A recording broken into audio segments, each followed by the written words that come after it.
Manusia setiap saat terkontaminasi dengan berbagai mikroorganisme penyebab penyakit atau dikenal dengan patogen. Bisa melalui pernafasan, makanan, ataupun kontak lainnya. Namun, pada kenyataannya, manusia tetap bisa sehat. Hal itu menandakan bahwa tubuh manusia mempunyai kekebalan terhadap infeksi berbagai penyakit. Namun, pada saat tertentu, tubuh manusia mengalami sakit karena infeksi satu jenis patogen yang dapat berakibat fatal bagi tubuh. Berbagai upaya dilakukan manusia untuk meningkatkan kekebalan tubuh, di antaranya adalah dengan vaksinasi. Nah, seperti apa sebenarnya sistem kekebalan atau sistem pertahanan tubuh manusia itu? Dan bagaimana ia bekerja? Berikut penjelasannya.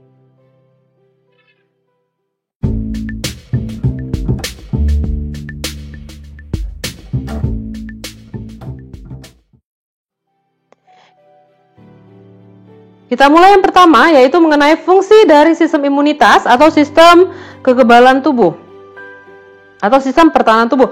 Yang pertama yaitu sebagai penangkal benda-benda asing ya, benda-benda di sini atau disebut sebagai patogen ya.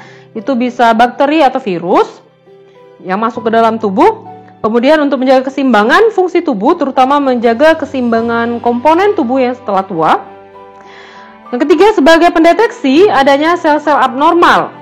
Ya, contohnya seperti sel kanker atau yang termutasi atau yang ganas serta menghancurkannya.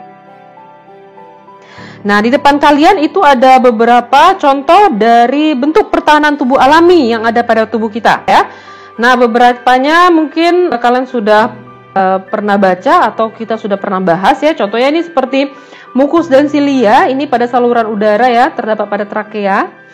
Ya, ini untuk mencegah bisa debu atau bakteri ya untuk masuk ke paru-paru. Kemudian ini ada asam pada lambung ya untuk membunuh bakteri. Kemudian ini juga ada bakteri alami yang ada pada usus besar. Ya. Nah, nanti setelah ini kita akan bahas lebih detail lagi. Oke. Pertahanan pada tubuh manusia yang pertama adalah pertahanan dalam bentuk fisik.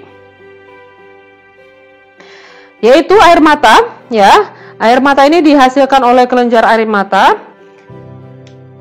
Itu gunanya untuk membunuh bakteri ya.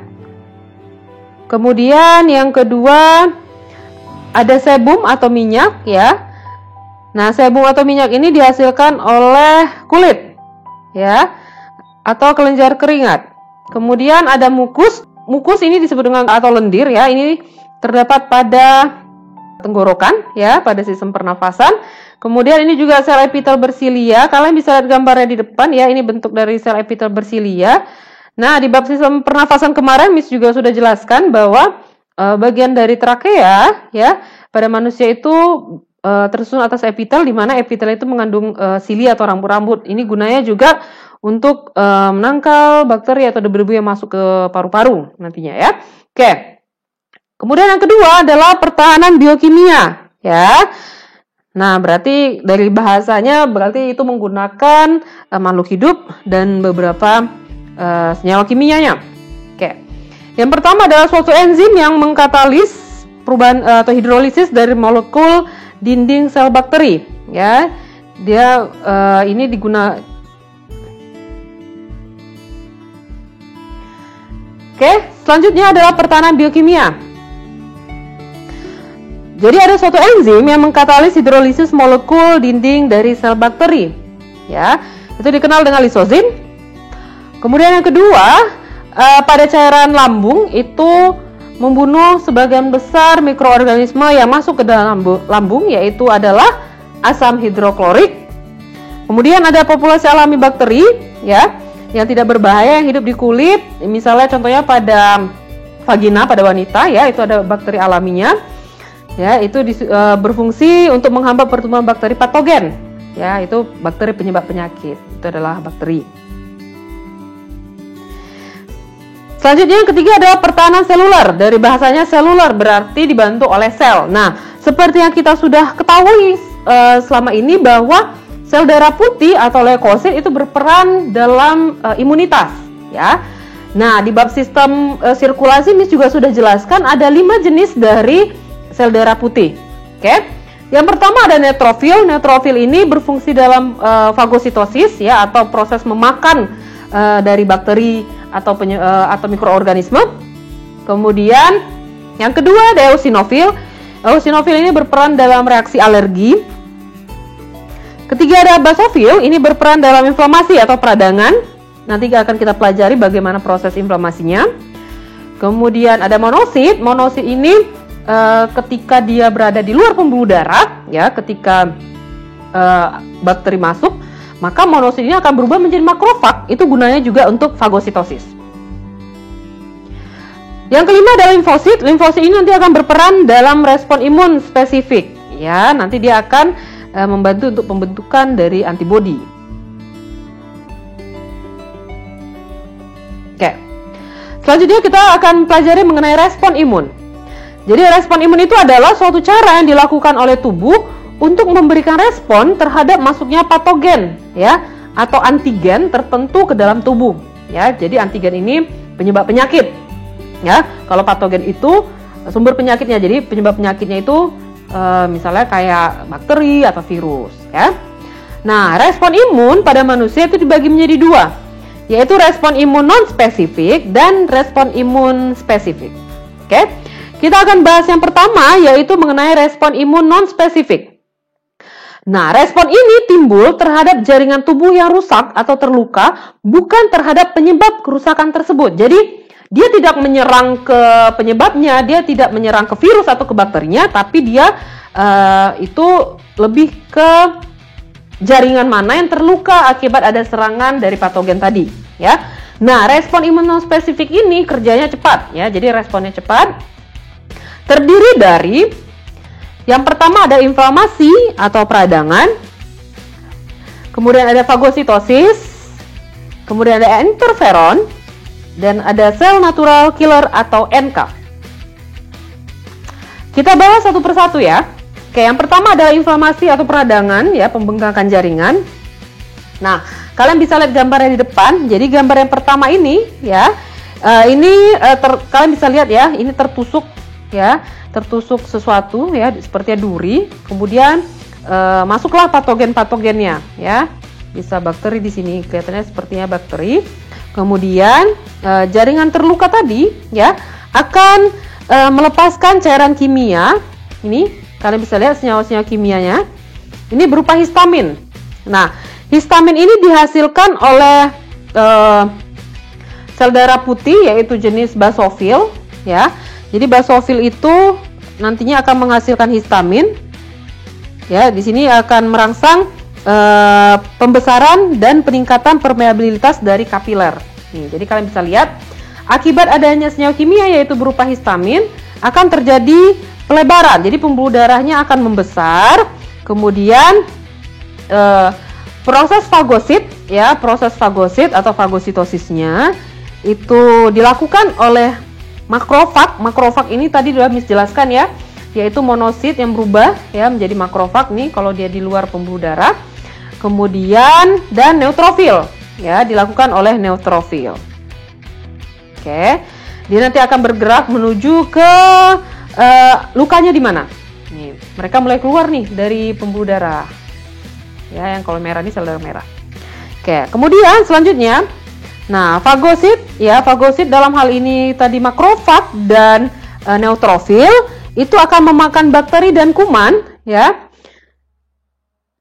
Ini dia akan makan sehingga sel tidak terinfeksi, ya. Oke. Yang kedua adalah protein antivirus atau yang dikenal dengan interferon. Oke. Nah, jadi ini merupakan protein yang diekskresikan oleh beberapa sel di tubuh, ya. Kemudian bertindak sebagai antivirus. Kemudian dapat merangsang limfosit untuk menghancurkan dan membunuh sel-sel yang terinfeksi.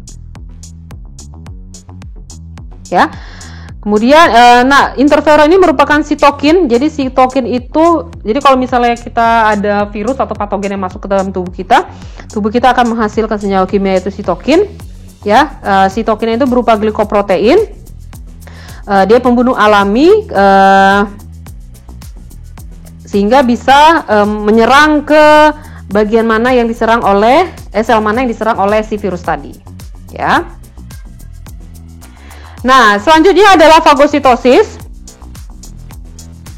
Fagositosis itu dilakukan oleh sel darah putih, ya, yang menelan patogen. Tadi di bagian peradangan sudah Miss perlihatkan. Oke, kemudian ada sel natural killer atau NK. Ini akan merusak sel yang terinfeksi virus dan sel kanker, ya, dengan melisiskan membran selnya. Nah, ini tadi gambarnya. Ini bagaimana proses terjadinya fagositosis. Jadi ketika mikroba datang, kemudian dia akan menempel ke fagositnya, ya, bisa makrofag atau neutrofil. Kemudian fagosit akan membentuk pseudopodium, ya, jadi kayak seperti kaki semu. Dia akan menelan mikroba tadi yang masuk, ya. Kemudian akan terbentuklah vesikula kayak kantong fagositik, ya. Ini mengandung antigen atau penyebab penyakitnya tadi, ya, mikrobanya tadi. Nah, kemudian vesikula fagositik ini akan bersatu dengan lisosom, ya. Seperti kita tahu, lisosom ini akan menghasilkan enzim untuk pencernaan. Nah, enzimnya itu enzim asam hidrolase. Nih, ya. Kemudian di dalam fagolisosom tadi, ya, sudah ada enzim kan? Nah, mikroba tadi akan dibunuh oleh enzim tadi. Kemudian sisa-sisa mikrobanya dikeluarkan lewat atau secara eksositosis. Oke. Selanjutnya mengenai respon imun spesifik, ya.